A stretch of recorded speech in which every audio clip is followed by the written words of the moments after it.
generation in history has ever had to swipe through dating apps and look at pictures of men on the internet that are from 5 years ago and then meet them out at stupid restaurants and pretend to like the stupid drinks they order just for them to 3 days later say that this is not going to work out. Then why did we go on the date, Jason?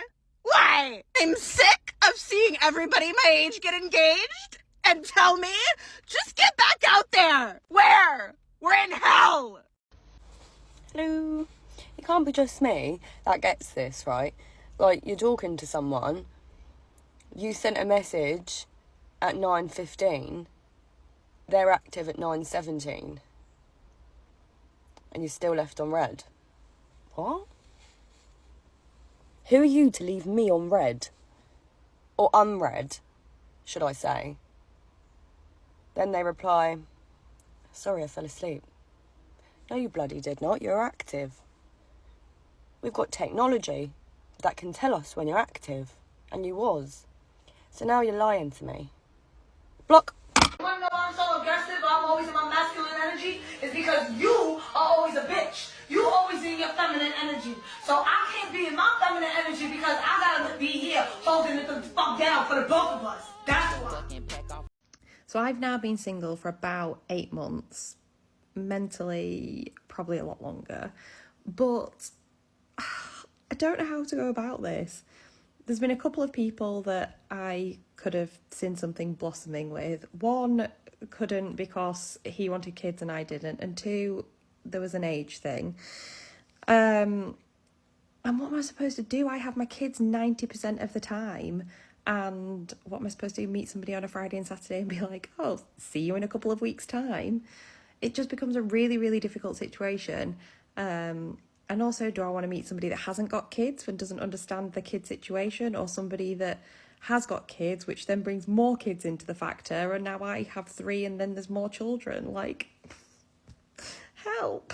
It is easier being a single mom than a married single mom, despite the financial insecurity, sometimes housing insecurity, having to restart, removing the second adult from the home and just carrying 100% of the weight somehow turns out to be less stressful and causes less resentment than when you are sharing the house with someone who refuses to contribute. I know we're going to have triggered men jumping in the comments talking about how they work a full-time job, they're the breadwinner, they provide the health insurance, so how dare we say they don't contribute? But the contribution to a home is so much more than a paycheck. In most homes, both parents were working anyway. So both parents are managing their 40-hour work week, and then typically the mom is carrying 100% of the labor distribution within the home. I don't know why we call it distribution of labor when it's not distributed at all. The mental labor of being the CEO of your home,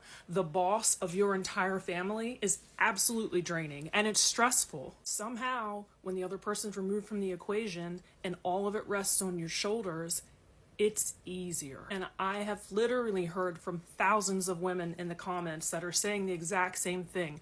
They may now be managing 2 or 3 jobs just to provide the same lifestyle for their kids, and they might be back in school full time, but they still say it's easier by themselves. So I've just been stood up on a date for the first time in my life. I've been waiting for the day for it to happen, I'll be honest with you. But I literally had left the house and I texted him 15 minutes before I left. I said, is it cold outside? Do I need my coat? Because he had already left, allegedly. He said, yeah, you'll need a coat, it's really cold out. I was like, okay, no problem. 10 minutes later, I texted him, I said, I'm just leaving. I didn't hear anything from him for about sort of like 5 to 7 minutes. And I checked my phone, he just goes, oh, we've got a problem. And then he goes, my grandma's fallen downstairs. He's hit me with that old chestnut. He's put in brackets, I'm her carer. Oh, yeah, right. Why, if you're your grandmother's carer, why have you left her unattended on a Friday night? Why have you put her in a position where she could be falling down the stairs with nobody around? Why have you got to be the one that picks her up from the stairs, bruv? Do you know what I mean? If she's vulnerable, then she should have an abundance of carers around her. Just pick her up.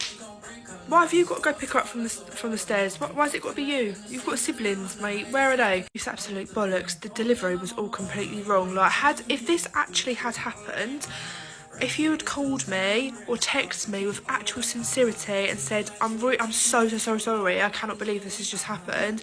I'm on my way home now because something's happened at home. But I had none of that. It was literally like, oh, we've got a problem. My nan's fallen downstairs, I've got to go home. Are you mugging me off? You're 32, bruv. Pick her up. But as I say, it had to happen. I'm so fucking angry because I've washed my hair. And if you follow me, you know that is a big problem for me, is wasting a hair wash. I don't care about the makeup and the lashes. It's the hair. It's the hair. So that's me retiring from men. Now there are two types of men. There's one man that is the man and he will provide a really nice date and that. Then there's the other guy where he will just get you the drinks and keep it very casual in that aspect. Now if you pick up any vibe that the guy isn't quite like the man here, what girls do, unfortunately, is they tap into masculine vibes. What you would need to do is you would need to tap into your Jessica Rabbit vibe. That's kind of what you would need to do. Tap into your Jessica Rabbit vibe. Some guys are the man and they make us feel so feminine. You're so dainty, we can totally be in that feminine essence. But there's some guys that can make us feel masculine. It just means that he's not tapped into his masculine, and you have to tap into your Jessica Rabbit vibes.